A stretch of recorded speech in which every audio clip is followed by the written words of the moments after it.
Hello दोस्तों, कैसे हैं? आशा करता हूं आप सब अच्छे होंगे। मेरा नाम है सुजीत कुमार और आज बिहार में चुनाव लोकतंत्र का पर्व चल रहा था और इसका रिजल्ट आया है। मैं आशा करता हूं कि आप लोग इस रिजल्ट से न हताहत होंगे, न ज़्यादा खुशी के माहौल में किसी के व्यक्तिगत जीवन को नुकसान पहुंचाने की कोशिश करेंगे। लेकिन ये चुनाव एक बहुत बड़ा विश्लेषण का विषय है कि हमें निष्पक्ष रूप से विश्लेषण करना चाहिए। मैं इस चुनाव के रिजल्ट पर स्वर्गीय अटल बिहारी वाजपेयी के चंद लाइन कहना चाहता हूं।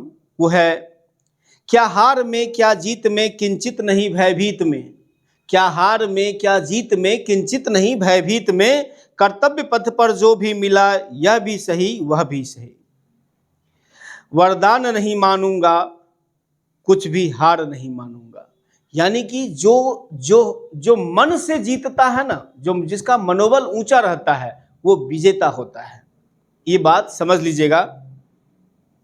एक बहुत बड़े शायर रहे हैं शकील कदायुनी, शकील बदायूनी है, बदायूं के थे वो। उन्होंने ये जो शायरी है वो नीतीश कुमार पर बड़ा फिट बैठता है। सबसे ज्यादा अगर कोई टारगेट किया है किसी को इस चुनाव में तो नीतीश कुमार पर टारगेट किया गया है विपक्ष के द्वारा। बुढ़ा गए हैं, सठिया गए हैं, उनका दिमाग नहीं काम कर रहा है, ये है वो है, बहुत तरह की बातें भ्रांतियां चली।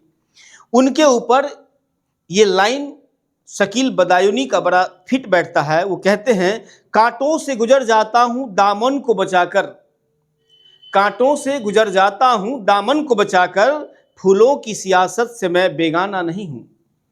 आप उनको बेवकूफ न समझिए। वो देश के एक बड़े ही राजनीतिक महत्वाकांक्षी वाले राज्य के मुख्यमंत्री रहे हैं 20 साल लगातार। उनकी राजनीतिक पकड़ इतनी कच्ची नहीं है जितना हम लोग सोचते थे। ठीक है। दूसरा, एक चीज ध्यान रखिएगा, इस चुनाव के विश्लेषण में हमें यह ध्यान रखना है कि अभी जो मैं वीडियो बना रहा हूं उस समय तक एनडीए गठबंधन को लगभग 200 सीट मिल रही है और अभी दिन के लगभग 2 बज रहे हैं। 2 बजे तक एनडीए को 200 सीट है। ये मान के चलिए कि अब इसके नीचे आंकड़ा 10 प्लस माइनस 10 का फासला हो सकता है, इससे ज्यादा का फासला नहीं हो सकता है। हम इसी को केंद्र में मानकर बनाते हैं। ये मानने का कोशिश, मतलब ये बताने का कोशिश करते हैं कि ये स्थिति आरजेडी का क्यों खराब हुआ है। आरजेडी जो है वो 35 पर है, आरजेडी अभी 35 पर है, जो इतना दम्भ भर रही थी। क्या समीकरण में गलती हुआ कि इन्हें हार का सामना करना पड़ा? हम आपको बेसिक बात समझाते हैं। ये चुनाव हो गया है क्या 32% है ना वर्सेस 68% का।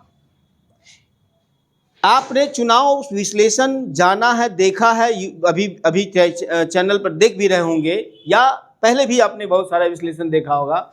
ये 32 और 68% का जो विश्लेषण है ये मेरा अपना एजम्पशन है ना। हम किसी भी पार्टी पॉलिटिक्स में ज़्यादा इन्फ्लुएंस नहीं रखते हैं। ये मेरा अपना एजम्पशन है ना।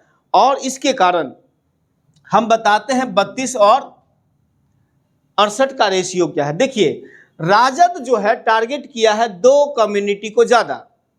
ये राजनीति का पुराना प्रोपेगेंडा था उसका, जो उसके हार का सबसे बड़ा कारण बना है।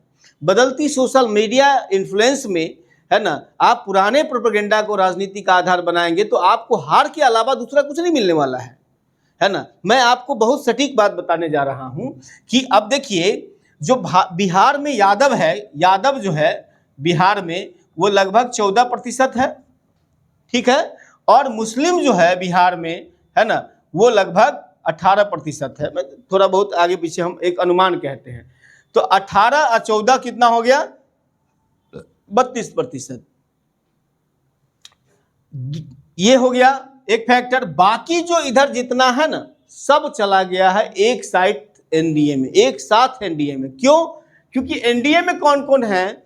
खुद के नीतीश बाबू हैं, है ना, नीतीश कुमार है, प्लस बीजेपी है। ठीक है। इसके बाद उसमें रामविलास पासवान लोजपा एलजेपी आर है। इसके बाद हम है ना, इसके बाद उपेंद्र कुशवाहा की पार्टी है। ये सब जाति समीकरण अगर आप देखिएगा तो आपको इस कैटेगरी में ले जाके खड़ा करता है। 2-4-5% वोट का इधर से उधर उधर से उधर होना वो कोई मायने नहीं रखता है, वो बहुत बेसिक बात है, ठीक है। दूसरा फैक्टर, एक फैक्टर ये काम किया है कि बस 32% वर्सेज 68% हो गया है ना। दूसरा फैक्टर काम किया है इसमें प्रशांत किशोर का पार्टी जन स्वराज, पीके की पार्टी है ना, जन स्वराज ने जितना वोट काटे हैं है ना, वो सारे के सारे वोट काटे आरजेडी के ज्यादा काटे हैं। उनका टारगेट जो है आरजेडी का, पीके ने आरजेडी को ज्यादा टारगेट किया। आरजेडी का वोट जितना है ना, टारगेट तो उन्होंने किया ही, सब पे किया, लेकिन आरजेडी का वोट ज्यादा काटने का परिणाम था कि एनडीए को सीट हद से ज्यादा आ गई। यानी कि एनडीए को 200 सीट जो आई है लगभग, उसमें जन स्वराज का साइलेंटली योगदान है दोस्तों, है ना, साइलेंटली योगदान है। और इन सारे समस्याओं से उब कर नीतीश कुमार आज के डेट में उनके दिल की बात क्या कह रही है मालूम है? मुजफ्फर वारसी का एक शायरी है, लाइन है, बड़ा बेहतरीन लाइन है, उसका नाम है तूफान में हो नाव तो कुछ सब्र भी आ जाए, तूफान में हो नाव तो कुछ सब्र भी आ जाए, साहिल पे खड़े हो के तो डूबा नहीं जाता, है ना। मतलब है कि जब नाव तूफान में हो, जब दुनिया आपके खिलाफ एंटी इनकम्बेंसी का बात कर रहा हो कि 20 साल के शासन में ये नहीं वो नहीं, है ना, तो उनके सब्र का इंतजार, उसके सब्र का फल आप आज के चुनाव में देख रहे हैं। नीतीश कुमार का ये राजनीतिक सोच है, उनको हल्के में नहीं लीजिए। बहुत बड़े राजनीतिज्ञ हैं वो, और इतने इंटेलेक्चुअल पॉलिटिक्स के जानकार हैं वो, जिसका कोई आप तोड़ नहीं बता सकते हैं। तो ये समीकरण हम बता रहे हैं आपको कि बिहार में जीत के लिए ये 2 समीकरण का बहुत बड़ा रोल है। एक समीकरण बैठाया गया 32% वर्सेस 68%। दूसरा एक जो बहुत बड़ा फैक्टर है, वो फैक्टर क्या है? देखिए, मैं ये नहीं कहता हूं कि कोई समाज खराब है, लेकिन उनके अंदर जाने अनजाने में, शिक्षा के अभाव में, वो अपने अंदर की प्रवृत्तियों को गलत रास्ते पे ले जाते हैं, है ना। ये जो समाज है हमारा, समाज का बहुत, बिहार में 2 ही वर्ग जमींदार हैं, भूमिहार और यादव। ये जो यादव समाज के लोग हैं, आजकल जो गाना है ना कि तेजस्वी सरकार, चलतो फट्ठा, इस सब टाइप का जो गाना है, वो समाज के सामने में, इन 68% के सामने में ये प्रेजेंट किया कि यादव इसी कैटेगरी का है, जो कि है नहीं। मैं फिर आज कह रहा हूं ये बात, 10-5% लोग सब समाज में इस प्रकार के उदंड होते हैं, लेकिन जो चलतो फट्ठा, 56 गो छाती में 6 गोली, इस सब टाइप का जो गाना है, तेजस्वी सरकार बनेगा तो ये होगा, इस सब टाइप का जो गाना है, ये गाना आरजेडी को अन्य वोटर से अलग किया है। ये बात समझ लीजिए, ये बात आरजेडी वाले अनुमान करे चाहे न करे, तेजस्वी अगर हारे हैं तो उसमें राजद के, यादव समाज का बहुत बड़ा योगदान है। सिर्फ वोट देने से नहीं होता है, आपने क्या कर्म किया है, आपने क्या व्यवहार समाज में बनाया है, वो व्यवहार उस पार्टी को जिताने और हराने में बहुत बड़ा मदद करता है। तो आपका जो व्यवहार है समाज में, वो व्यवहार आरजेडी को नुकसान का सबसे बड़ा कारण बन रहा है। मुस्लिम कम्युनिटी क्या किया है, जहां मुस्लिम बहुल इलाका है किशनगंज साइड में, वहां क्या किया है कि वहां पे ओवैसी फैक्टर काम किया है, पूरा मुस्लिम कम्युनिटी ओवैसी में आ गया है, और जहां वो नहीं है वहां पे आरजेडी में उसका वोट कन्वर्ट 100% हुआ है। और यही कारण है कि उनका ये हार, 68% जो समाज का अन्य हिस्सा है इन 2 के अलावा, उधर उसका ध्यान गया नहीं।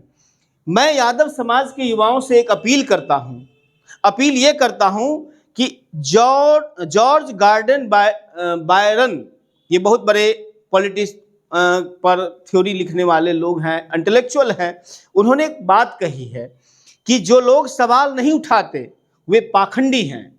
आंख मूंद कर किसी पर भरोसा, किसी को आर्डेंट सपोर्टर करना, वो पाखंडी का कारण बनता है। तो जो लोग सवाल नहीं उठाते वो पाखंडी है, जो सवाल नहीं कर सकते वे मूर्ख है।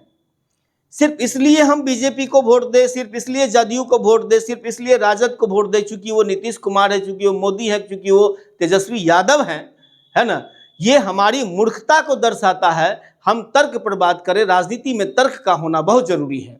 अगर तर्क नहीं है तो फिर आपका हश्र यही होगा जो इस चुनाव में हुआ है। इसलिए कहते हैं कि जो लोग सवाल नहीं उठाते वो पाखंडी है, जो सवाल नहीं कर सकते वो मूर्ख है, और जिनके जहन में सवाल उभरता ही नहीं है वो गुलाम है।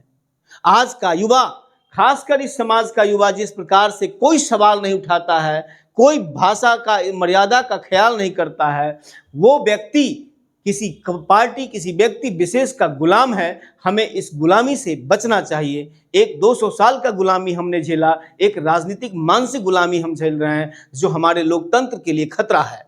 और ये चुनाव ये साफ दर्शाता है कि गुलाम बनने से नहीं, राजनीतिक तौर पर जागरूक रहना, तार्किक बात करने से ही आप अपने देश, अपने समाज, अपने राज्य, अपने क्षेत्र, अपने पंचायत का भला कर सकते हैं, नहीं तो नहीं कर सकते हैं। मैं फिर कहता हूं, इस चुनाव में हार का 2 कारण है। सबसे बड़ा कारण 32% वर्सेज 68%।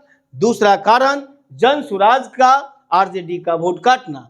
जनसुराज को जितने भी वोट मिले सबसे ज्यादा आरजेडी का वोट कटा है, और इन सब कारण से, है ना, सारे समाज गोलबंद हुए। और ये 2 फैक्टर ने जो कारनामा दिखाया समाज में, गाना इत्यादि स्टेप टाइप का, आरजेडी सरकार फलना चिन्ना ये होता, 56 गोली फलना चिन्ना स्टेप का एक गाना चला है ना, फट्ठा चलता, ये सब जो गाना है ना, समाज के अन्य वर्ग को, है ना, आरजेडी के प्रति डर पैदा किया है। और वही आरजेडी के नुकसान का सबसे बड़ा कारण है। मैं फिर कहता हूं, बहुत बड़े बड़े विश्लेषक अपना अपना विश्लेषण करें, लेकिन मैं परफेक्ट विश्लेषण बता रहा हूं। हार का सबसे बड़ा कारण यही है। ठीक है, देखते हैं। अभी तो शाम तक क्लियर होगा मैटर, और कल क्या होता है फिर कल हम इस पर चर्चा करेंगे। कौन क्या कहा, नहीं कहा, क्यों कहा, इसका बताया जाएगा। ठीक है, तब तक के लिए चुनाव का मजा लीजिए, रिजल्ट का मजा लीजिए। ठीक।